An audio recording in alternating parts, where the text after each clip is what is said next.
This is Sam Bishop. They will be presenting Cargo Cult Standards Compliance, proprietary standards in an open source world. Let's give a round of applause.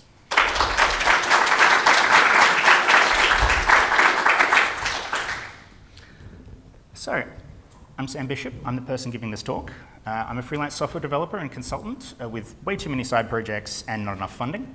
And while one of those is really cheap, the fact that I started a podcast about gender-related topics with one of my friends, one of them is extremely expensive, which is trying to do space robots, but that's not what I'm here to talk about. I'm here to talk about standards.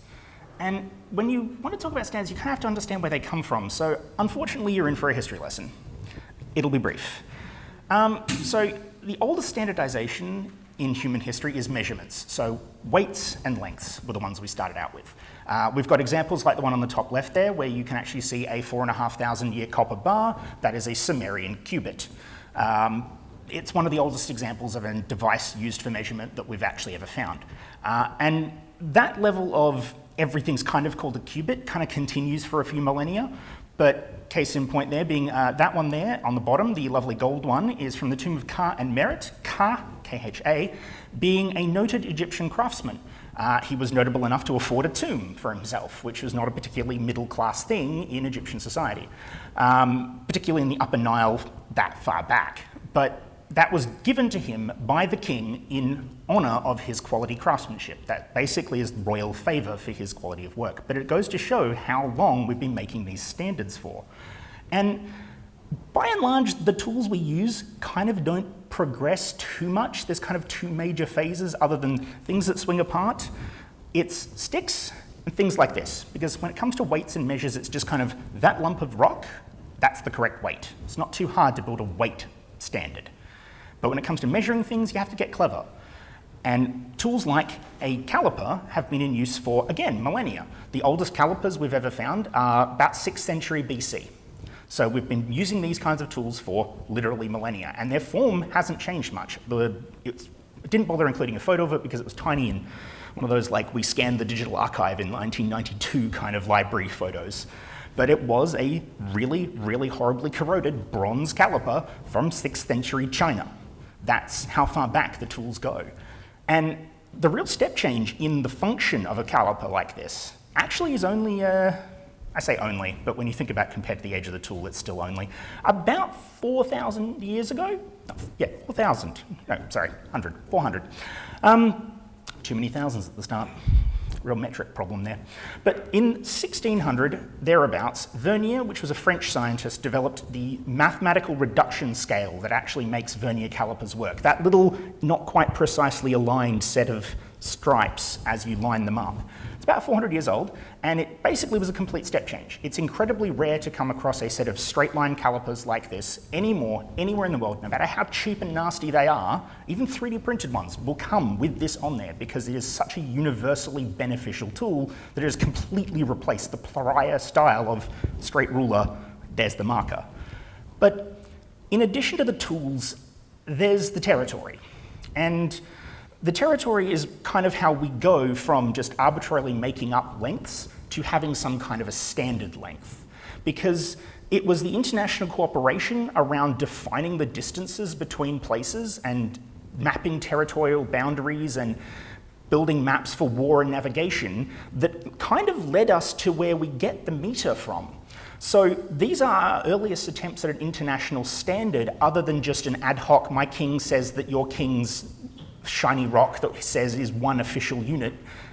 The next step beyond that was the beginnings of things like the metric system, because even the old imperial style units, which, and the name kind of gives it away, they were customary units. They were not official, they were just customary. It was all just agreed by custom. The metric system was the first attempt to universally agree, standardize, coordinate, and map this out in a way that makes sense. And in addition to all that mapping and triangulation they did, after about a century of work, they eventually decided that the meter was going to be a fraction of the distance from the equator to the pole. They got it a little wrong, but that's because of the measurement error, not because it was a bad idea. We kept the original length, and we just decided to change how big the Earth was. Turns out changing thousands and thousands of tools you've made harder than just saying, actually, the number is this. But after they got done doing that, they quickly realized that they needed another unit of measurement. They needed to standardize weight. And that's when they, in the comparatively brief period of time of a couple of decades, proceeded to go on and standardize on the kilogram. And center there in the lovely case is actually the original standard kilogram. That is the very first platinum cylinder that was originally defined by the Bureau of Weights and Measures in Paris to be 1 kilogram. Now, platinum is pretty good for this purpose, but it's not as good as it could be. And so fairly soon after, there was an effort to make a slightly better one. There was a bit of engineering put into trying to find a better alloy, and eventually they settled on one that's about 10% iridium, mostly platinum, a couple of little extras. And it's really good for this kind of, I want a thing to stay exactly the same without changing. It doesn't change size very much when it changes temperature. It's pretty hard wearing, and it doesn't absorb too much gas from the air, which is, when you're being this precise about your measurement, something you have to pay attention to. And so they made a set of these. The one on the top right there is actually the kilogram until 2019 when they redefined it. But it's such a pivotal piece of an entire pyramid of measurements that it actually got a nickname. They refer to that one, and still do refer to that one on the top right there, that you can kind of barely see under the multiple layers of vacuum flask domes, as Le Grand K. Don't mind my terrible French. But from Le Grand K, they made 24 original sets of matching kilogram measurement weights, fully compared them, and then distributed them around the world. The one that you see in the bottom right there is one of the American pair that were given out to them in the end of the 18th century. That is, if I've remembered this picture correctly, K24, the last in the set. And it was calibrated in Paris to be the same as Le Grand K when it was made.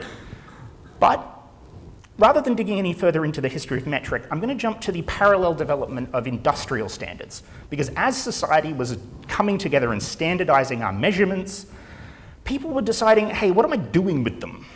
And you get people like Joseph Whitworth, who standardized on a screw thread early on as part of his efforts to reduce the cost of manufacturing for his own projects and his customers' projects. And this is such a pivotal piece of engineering history that literally there are screw threads matching that pitch and camber angle at the top in every bathroom in this building, in every bathroom in this country, in hundreds of places around the world. That screw thread pitch, at the appropriate size for whatever fitting it is still in use. Because when you have over 100 years of stuff that fits that, you keep using it. Because that's the standard, because it's there. And that industrial standard, while there are now metric screw threads and all sorts of stuff like that, it's stuck around because it is such a widespread used object that you kind of have to support it. There has to be a standard for it. And it's fortunate that this standard is simple. It's just a screw thread. You can literally see it from the diagram. That's all you need to know. But standards are more complicated than that when you get into the modern era of computerized and electronic and global shipping and things like this. So how do we manage it in the more modern context? Well, we've got three major organizations. The International Telecommunications Union, formerly the Telegraph Union, was literally only a couple of decades later from Joseph Whitworth's effort. And they actually originally standardized on telegraph lines, things like everyone uses Morse code, this is the voltage difference you're supposed to use, things like that. And they've stuck around today to the point where now they manage things like this is the radio frequency setup for your 3GP lower layer protocol on your mobile phone connecting to 5G. Like, they have a massive history. But they're very technical standards that don't tend to be things people have to interface with very often. That's more the territory of the International Electrotechnical Commission, which anyone who's plugged in a computer with one of the lovely sort of big plugs, or a laptop adapter with a little cloverleaf-shaped thing, that's one of theirs. Those are IEC standard plugs. That's their job. They deal with the electrical interfaces around you, things like electrical safety, wiring in cars, house wiring, plugs, sockets, things like that. Which is why we have while we do have a few different ones, broadly speaking, there aren't hundreds of different electrical sockets around the world because of the efforts of people at the Electrotechnical Commission. And then we get this sort of, well, what about the rest of the stuff situation? And then there was an effort, the International Federation of National Standardizing Associations, because countries, broadly speaking, had a national body for this stuff. Like, We currently have Standards Australia. It had a much more stuffy name back in about 1901, but countries by and large had them. And someone decided, you know what, we should kind of organize and actually compare notes, and they formed this organization. It kind of got derailed by World War II, like a lot of things did, but eventually, once that was all done and dusted, in 1947, they were asked by the UN, which had just been set up, hey, we kind of need someone to look after standards that aren't really niche stuff. Like, we've got these other two bodies, like literally the ITU is an adjunct under the UN. But they needed someone to look after the rest. And that became the ISO's job. And they've been doing a pretty good job of it for a while. They've literally got over 27,000 standards. It's like 27,700 and something. You can see that it's progressively grown quite rapidly. The bottom right chart actually has the withdrawn ones included, so you can actually kind of see that there's been a lot more ones that have been added and things taken out that have sort of, we haven't had a lot of removals lately because we've kind of got the hang of what needs to be standardized and what doesn't with regards to tech. Because for a while there, the last couple of decades have had some pretty rapid, oh, that's completely pointless, get rid of that, because technology changes so fast. And while they've covered everything from literally the high school chemistry and physics of standard temperature and pressure, that's literally ISO standard number 1, they've got stuff that's quite a lot more modern, like an internationally best practice coordinated standard for emergency management response, which is 22320. Like, having a globally accepted best practice for how you respond to an emergency incident kind of seems like a good idea. And that kind of becomes what they incorporate into standards over time. And as examples go, those are pretty far apart. So I kind of want to fill in the middle a bit to give you an idea, for people who don't have an idea, just how broad the remit of this organization is. So if you've ever seen a shipping container being moved around, be it on a truck, a train, or on a boat, the little lock holes in the corner that make that entire stuff work, that is ISO 1161. There is a standard for those corner sockets and for the fittings that go into them. Whenever something happens to one of those things, it gets dropped, banged, pulled out of a rusty lake, doesn't matter. If they're going to put it back into service, that's the standard they check it against. Then there's a standard that was made for the ISO organization themselves. They've got a standard for their standards. 2145 is the standard by which all of the subsections in ISO standard documents are labeled, which makes them very easy to read once you realize they are all the same shape. They all have this hierarchy, this standard, these are in bold, that's the subsections. It's going to be 1111.1, not 11II.A Mark II. It's a standard so that everyone knows how to read these documents. There's ones that seem a little more whimsical, like 3103, which is a standard for how you make tea. Now, why would you need a standard for making tea? Well, if you're a company that makes herbal tea and you want to do a sample study where you have certain people have a smell of the tea or a taste of the tea and get feedback from multiple different people potentially around the world as to whether they like the tea or not, you kind of need a standard to make sure that everyone did it the same way. And that's why there's a standard for that, which literally also standardizes the shape and size of the pot and cup. Now, that's one sort of kind of silly example, but at the same time, something like inflatable play equipment, for anyone who has seen some recent news, kind of needs safety standards. That's a fun object. It seems kind of harmless. Who can hurt themselves falling over in a thing like that? Well, it's not about the in that, it's the out of that and how it's anchored to the ground and all of the things like that. They have a whole standard around the safety of. And then there's stuff that seems just absurdly niche and technical, like 7730, which I'll read it off the next slide. The analytical determination and interpretation of thermal comfort using calculation of the PMV and PPD indices and local thermal comfort criteria. And you might not think that's relevant until you sort of think it through and know what that actually means. I really like knowing there's a standard for this now, because if you've ever been in an environment that's like too warm, or you've been in a room where why the hell is the air conditioning just slamming across but there's no air mixing? This is the standard that's supposed to tell people how to not do that. They've actually got a whole set of formulas and charts and stuff in there to work out things and calculate stuff and have analytical data to back it up. And out of that comes things like the fact that 40% of people will be like, oh, hell no, I don't want this. when the air difference between their feet and their head is 8 degrees. So if you've ever been in a car that has a split system climate control that can have hot air blowing up the windshield to keep it from going frosty, but can also blow cold air in at your feet, you kind of don't want that car to make you viscerally uncomfortable when you turn it on the first time. There's a standard that tells car makers how to adjust their air conditioning so that they don't make their customers incredibly unhappy, or their customers' passengers. And while that stuff is kind of esoteric, a lot of these things are a lot more relevant to day-to-day lives for people. Like, I'm sure most of the people in this room at a technical conference will have seen a 639 ISO label, because everyone has seen these things in the corner of their computer at some point, in a web browser selection somewhere, in a URL where someone's automatically guessed what language they should be serving the website in. It's things like EN for English, ES for Spanish, FR for French. And all the other major languages they can kind of decide in there. Everything from AA, which is Aka, if I'm pronouncing it right, to ZU for Zulu. It's extremely broad, but it's not really as broad as they needed it to be, which is why there's an addendum to the standard, which has 3-letter codes.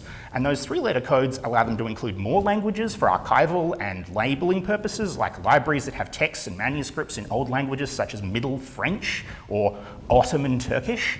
And there's also an extension to that extension that includes families of languages, so like the Indo-Asian language group or the Melanesian language group, as opposed to the specific languages. And having labels to put those in helps when you have things like uncertainty or you need to categorize a group of things.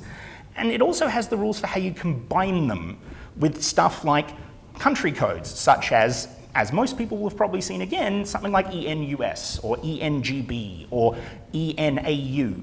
These are all part of this standard, and it's extremely common. Most people don't even think about it being a standard, it's just a label.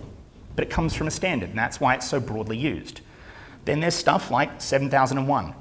I was originally going to count the number of times I saw one of these on my way to this room, and I gave up halfway because they're everywhere. Literally everywhere. You see these things around you constantly, on people's items, on backs of cars, on trucks, on doors, on things. They're everywhere. There is this massive set of standardized information symbols that tell people at a glance what they are trying to find. Is it a hearing impaired information point so they can come over with a hearing loop and find some information about what's going on around them? Is it, hey, this way to the information desk? Is it, that's where the shower facilities are? Is it, that's the recycling bin? There is a whole set of standards that everyone uses to label those things, and it is 7001. And it's arguably one of the ones that has the most problems because everyone kind of wants to use them, but no one wants to pay for them. Unlike the next one, which tends to be used by businesses that will pay. And it's another one that is just absolutely everywhere. Like, I was going to say there's one in the room, but I'm wrong. There's 2. There is one there in the back right and one there right above the door, because this is a ubiquitous safety standard that is used literally everywhere around the world, so that it doesn't matter what you are dealing with. If you open a piece of industrial machinery fresh out of a crate and it's got one of these warning labels on it saying hearing protection, you don't need to pull out a phone and translate the Chinese or the German or wherever it came from. You see that sign, you know that you want hearing protection before you hit the green button to turn it on. And it's standardized around 5 categories. You have the mandatory things like the hearing protection. You've got the prohibition, like the no smoking that everyone will have seen out and around. You've got the warning and caution, like the, hey, this might be radioactive. Then you've got the safety ones that people are most likely to have run across, the fire equipment and the exits. And the exit is a whole category of things that are known as safe conditions. Is it, this is a particular thing for someone who is in a wheelchair to go to because they can't get downstairs. Because some elevators are actually marked for fire departments to actually activate to help people who are disabled to get out of a building. There's a standard to help people find those. And now that I've kind of really covered that, like how ludicrously broad and how deeply ingrained in everyday life they kind of are, I kind of want to explain the other half of this, which is, what has this got to do with the cargo cult? Well, just forewarning, I'm not an anthropologist. I've tried to be pretty respectful about this. This is a term that, while broadly adopted in other contexts, such as cargo cult programming and cargo cult science, the original place where it kind of came from, anthropology, kind of is trying to move away from it because it's not a good term. But it's still, the through line here, so trying to be respectful about it. And Where you get a cargo cult from is one of the most primal and basic of human behaviors. It's pattern matching. So we are wired to find patterns. It's one of our oldest survival instincts. Clouds gathering mean rain, rustling in grass may mean a predator. We can't not do it. It's incredibly difficult for a person to not match patterns. There's a reason why we have a name for the phenomena of seeing a face in something that isn't a face, because we just do it. Like, you see that hill on Mars there, you think, oh, face, because our brain does it. You may recognize the photo and a moment later know what it is, but your brain registers face first, and we've studied this phenomenon in MRI machines and stuff. Like, we see face before we realize it's not face. And that recognition has kept us safe, fed, and prepared for danger in the world since before we could speak. And the thing about that is that while that's all well and good in primal savanna, the modern world is messy, and we do not always know what the patterns are. They can be unclear, and we may get them completely wrong. Like, that thing that looks like a face-shaped monolith on Mars is actually just a funny-shaped hill. And until we actually have that extra data, we're kind of relying on our pattern matching to make decisions. And that kind of pattern matching only goes so far, because you get cases of things like this, where very learned people studied something for years and years and years and came to completely the wrong idea. It wasn't just a one-person crackpot. Dozens of respected astronomers spent years of their lives studying Mars, trying to work out what was going on, and the best solution they could all collectively come to was canals. They spent years charting the change of them over seasons, wondering whether they were fading and running out of water or whether they were just seasonal variations. They put a lot of effort into this. They built a very elaborate model of what they thought was going on. But it was completely wrong, because the pattern matching kind of wins even when you know it's wrong, because that's our brains at work. We try things and we notice what works. If the pattern matches the next time you look, sure, it fits. If you repeat that stuff enough in the regular day-to-day life, it kind of becomes a little ritual you do. You know, we build these into our lives without even thinking. You know, patting pockets before you leave the house to make sure you have keys and phone. On a more superstitious level, something like knocking on wood to ward off bad luck. These little rituals, things like saying cheers when everyone starts and has a drink, they are just kind of by default part of life, because you just do them without thinking. We are pattern matching people that build patterns into patterns we do that other people then match. It's what builds culture. And that building of culture kind of has some downstream effects when you take into account the pattern matching part. Because I want you to imagine that you're living in a society where those rituals are just, you know, that's it, that's your life. You don't have an ambition for a job, you're not worried about a conference. Your life is there, hut, food, great. Sounds nice, doesn't it? But those rituals are the framework that you live in. You perform certain ceremonies that your parents performed and their parents to ensure that you have a good harvest. You don't know how they work, they just do. They give you safe travel every time you go into the jungle, and healthy children if you do the right things. And all of the things in your life have been governed by the fact that by doing them, stuff has gone right. The success of the important events of your life have been dependent on you doing those as far as you know. You don't know it won't do, but that's because you've always done them, so you just go, well, why not? It's kind of Pascal's wager. It's this, why not do it anyway? Even if you're being skeptical about it, there's not a lot of harm in just doing it anyway, so people just do it. And it becomes normal to do it. It becomes cultural to do it. It becomes practice to do it. It becomes mandatory to do it, because if you don't, the people who are worried about it are going to beat you with a stick. It becomes culture. It becomes religion. And then we have the culture shock moment. World War II happens. Your little island paradise is now suddenly a forward staging post for the US Marine Corps. They are building airfields. They are bringing in airplanes. They are wandering around in strange clothes that you have never seen. There is a guy wearing something on his head, talking to himself like a madman, and then suddenly a guy is waving sticks in some weird dance at the end of this big, weird thing that they've cleared out on a beach. And then this thing comes from the sky, and all this amazing stuff comes out of it, like this shiny thing that they can point at an animal and it dies. I'd have to go and chase that thing and hunt it with a spear. What the heck is that thing? And this completely upends their lives. So the only way they can contextualize that upending is through the framework of what they know, the rituals and behaviors that they already do. They see people doing a weird dance. That's the weird dance that brings the thing. They have the culture shock solution by going and being like, I will get that thing by doing that thing.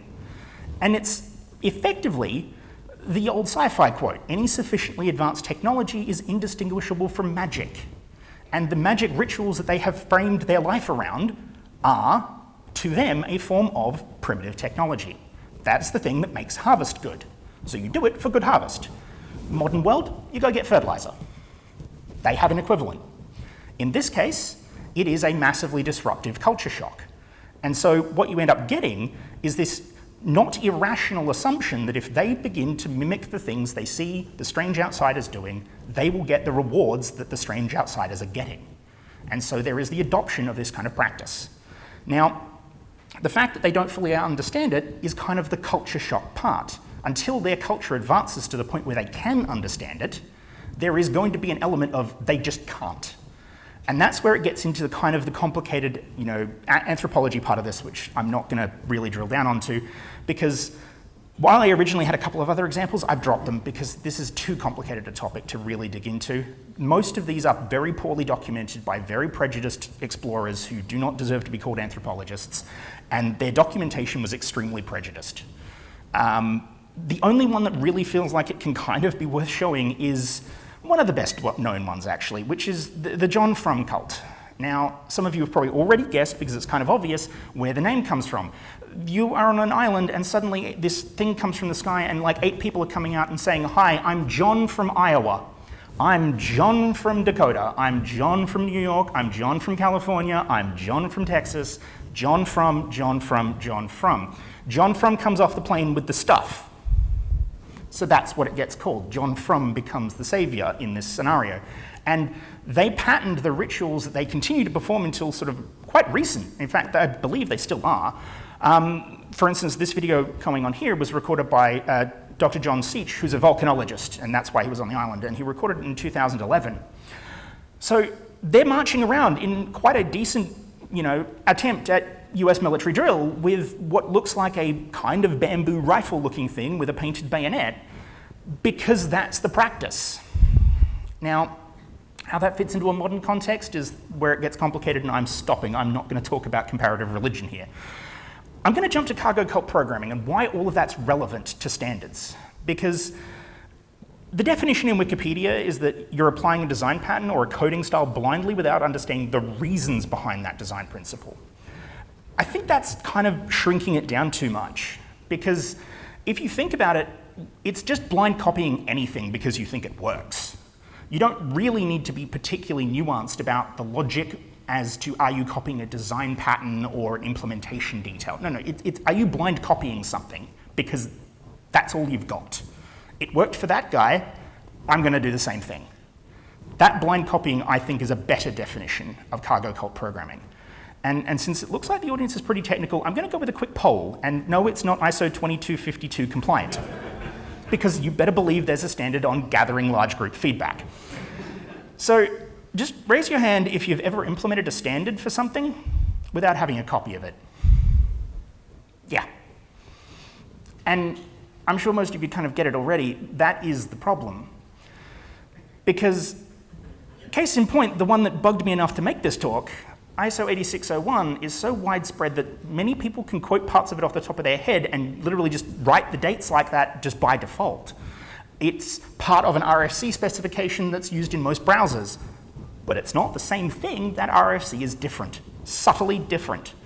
And the thing about standards, and the reason why I put on that very top line there, it's ISO 8601:2019, is because these change over time. Prior to the 2019 revision, the previous one was 2004. And in that time span, lots of software was written, most of it never having looked at the standard. It was copying the previous thing and the previous thing. So when we get a major revision, like 19, like the one from a few years ago, that literally split the standard apart, structured some stuff that was infrequently used into a extended section where you can say that your thing doesn't support this additional stuff based on the other standard part, and change the behavior of the baseline standard a little bit to remove ambiguity, you suddenly have a pretty massive break in what people consider support. I have yet to come across a single open source library that actually fully supports the standard. I hadn't found many that supported most of it before, but before this, it was, some of the good ones were in the 75 to 80, every now and then I'd find a 90 kind of % territory in terms of support. Now, 50 at the best, because nobody's got the new standard. No one's putting the time in. They've got a standard implementation that's good enough. It does what they need it to do, and if someone else needs a new one, they're copying off the ones that are good enough. They're not adding season support. They're not adding negative values. They're not adding expressions for days that move throughout the year so that you can correctly annotate that this is a date in November that is Thanksgiving. They're not even adding the thing that says, hey, I don't support this part, because adding the thing that tells you officially that the library doesn't support the part would require them to buy the standard that tells them how to label it. And they're not going to bother spending, I'm going to go with the one that I see most often, 114 Swiss francs to buy this just to know how to label it correctly. That's not something that's any benefit to the library in most cases. But the thing is that those cases are dependent on how serious you take these things. Now, while some of these things like, the dates and times not having limits might not really be important, because I don't really think a lot of people are going to have a massive problem if you can't put in an ISO standard date that starts with like 357,000 years into the future. No one's going to really have too much of a problem with that. It's that niche case that lets people get away with these things and not have to use the standard. They've got enough of it covered. And an example of how much difference there is this one right here. That's a standard date in the new version of the ISO 8601. Technically it's an interval, but you look at them and you just read them as dates most of the time. Basically, that is an interval between 20 minutes and 50 seconds past 23 hours on the 12th of April of 1985 at the local time of day. Not Greenwich, not Zulu, not a specific time zone. Local time of day, regardless of where or when it is. Wherever that date is relevant, it's local time. If you move to another state, the time may change relative to UTC because it's local time. And then it ends at 30 minutes past 10 hours on the 25th of June, 1985 at the same local time, because they expanded the standard to support these kinds of use cases, which is, if you think about it, incredibly valuable for setting something in a calendar, because work hours or opening hours for shops and things like that are local time. They aren't daylight savings time changing. They don't shift the hours of when they open the shop because it became April. It's local time. If the time zone changed, it wouldn't change the opening hours because the opening hours are local time. And the problem is that while this stuff all gets documented and there are ways to find it out, what we wind up with, because the standards are not free, is that the majority of them are not distributed, they are not shared, they are not referenced. It inherently limits their widespread use. Like I was saying with ISO 8601, the support plummeted with 19's revision because nobody is looking at the original standards document because they would have to pay. You can't just buy one for your project. Every individual contributor would have to have one, or you would have to form a legal organization, buy a shared licensing agreement, convince the organization that you're not really the kind of people who should be charged the magnitude higher for floating licenses to buy a document, and then you'd actually have to put in, after spending all that money up front just to get the information, the extra effort to actually make it correctly conform to the standard. And that's part of the problem, because even if you put all of that aside, you still can't label them correctly. Like the number of libraries out there that say that they support 8601, but they don't support the current one, is pretty high, like I said. And that's a problem if you suddenly find yourself needing to comply for it for a reason like a business. If you're writing software and you write it on the back of open source software, and the open source software doesn't correctly handle these, that's a big problem sometimes. So what do we do about it? Well, we could get copyright reform, but I was tempted to put a photo of someone, spilling their drink laughing, because it's so difficult to get that kind of massive international stuff changed. Well, okay, we've got politics. That's slightly more likely, but it's not very likely either, because while the international organisations are funded and managed by representatives from the national groups, like Standards Australia or Standards New Zealand, I don't think I could find a politician in the entire country who would care about changing the Australian Standards Governance Body's opinion of ISO's international management policies. Nobody's going to vote for that, no one's going to care. Then there's the large language models, and I actually added this one recently because of some news I saw about Facebook. Because while it's widely understood that a lot of copyright material goes into these and there's very little respect for copyrights in the material that comes out of them, that's an upside in this case, because if progress is made on the issue of hallucination and data quality on the output side of these things, the fact that large companies are being incredibly blasé about the kind of material that they put into these large language models may make them one of the only ways the open source community can legally get access to this material. Because, case in point, Facebook used most of LibGen to train one of their more recent models, and there's a court filing to prove it. And for the purposes of checking this, I went and saw how many ISO standard documents I could find in LibGen. There were a lot.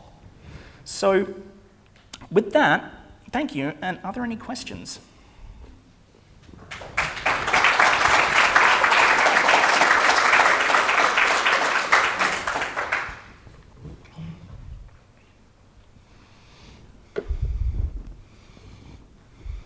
So what do you think about just not implementing the standards if we don't have free access to the standards? I mean, if it's businesses who are saying we need this, I mean, they can give us a copy of the standard, or maybe they can't get it either. And no, businesses do. That's the thing. Shouldn't we do some kind of solidarity here around this issue, because it is a critical issue? Resistance doesn't really work when companies that make the things that happen in life pay for it. The organisation's policies broadly are unlikely to change when every industrial draftsperson is paying for the signage license rights, when product companies are paying for the licenses to print these on their products, when car companies are paying for access to the documents to make the standards compliant CAN bus interfaces. When the companies are paying and the companies are making everything, if open source doesn't want to just be this, nothing works with open source, don't bother kind of second-class citizen in a world built on standards, we need an alternative way to view it. It feels, therefore, that an approach from the sort of venerable open source tradition of reverse engineering stuff is basically to reverse engineer the standard based on what we see out there in the world. And if we can put together, say, an ISO 8601 library that does enough of what we see, then if the ISO organisation comes along and says, well, you've got it wrong, we can simply say, show us how. They're not in charge of conformance. Only the people who care about it will actually bother checking. And that's where it becomes a problem. Because while we could endeavour to have some kind of a group writing documentation in a form of reverse engineering, that group would still have to get the standards in many cases to be able to do them. For instance, 639 has a big gigantic table of those three-letter codes. It would be difficult to kind of guess and reverse engineer what the correct code for pre-Old English Frisian German hybrid is. Because what's that even going to be? It's not kind of obvious like FR for French or EN for English. What's it going to be? It's just going to be three letters picked out of a big pool and put into a table. It's incredibly difficult to reverse engineer some of these things in a way that actually could be compliant without actually having them. We need a solution, but that won't help too much. It only helps with some of them. On this topic, haven't we solved this in our own way, in a different way? So, like, we had OSI and then we had the IETF. One was husbanded by the ISO, one was written and made freely available. It's pretty clear which one won, and I would go to say it won because everyone could implement it freely. If we wanted to ISO 8601, the IETF could do an ISO and say, look, it's too hard, we're not going to go with yours, we'll go with ours and we'll see which one actually dominates. See, they did, and it doesn't, because the RFC that is incredibly close, that's implemented in all the web browsers, is, while good for the technical web browser level and used in a lot of places as kind of a poor man's substitute for, it's close enough that you've got the gist of it and most of the stuff in there won't break it when you hand it to something that does fully support it, that doesn't necessarily work the other way. Because when you deal with things like international databases or you want a more detailed system, you end up having everyone reinvent the wheel. The point of the more expansive standards coverage is to deal with all of the other stuff, and just accepting the lowest common denominator isn't always the best path that we should consider okay in a community. Like I was saying earlier, we don't want open source to be viewed of in a way where it's like, it can't really cover everything. It's not good enough. Because we don't fully support these things, we just accept we got that, that's all we're going to get. That can't be the solution in the long run. We need to make some kind of headway on getting the ability to conform to these standards.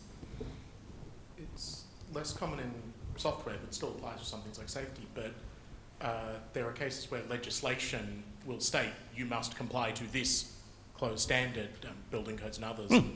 Case in point, signage. The Australian Fire Code mandates certain kinds of signage. So when you are building buildings, you have to buy signs, and those signs have to be made by someone who can make them to the standard, and they have to buy a redistribution license, which costs quite a lot more than just a copy of the standard. It's not a good thing. That's the even bigger problem when it's legislation. I didn't really touch on that part because, yeah, but no, that's where it gets really thorny for people in open source. I'm afraid I'm going to have to stop the questions there a little bit early because... Technical problems at the start. Yes, we have got to get ready for the penguin dinner. There are 3 methods of getting to the penguin dinner. There is walking, there is a bus, and there is a tram plus walking. All of these are either in the matrix or on the website, or I have them written down on a piece of paper here. I won't say them verbally because you probably won't remember them. Okay, but before we go, a round of applause, please. For our